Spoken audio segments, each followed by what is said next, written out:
এই ট্যাংরা মাছ কাটা হচ্ছে।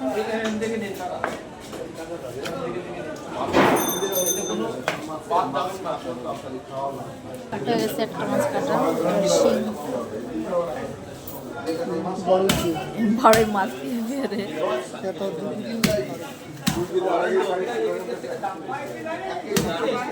না তাজা তো আছে মাছগুলা।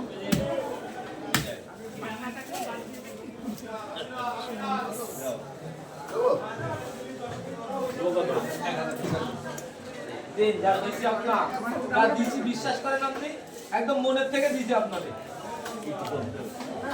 দেখেছেন কেমন লাগছে না? দেখেছেন নাকি লাফাই উঠেছে? লাফা যেন আমার ভাই বড় বড় না তো। আজকে 1 কেজি মাছ আছে 902 টাকা। আমারটার কথা বললাম না। খাই বল। এই বল আর ভেটকি তো পিস করে দিই, তাই না? এই বলের মাথা 2 ভাগ করে দিই না?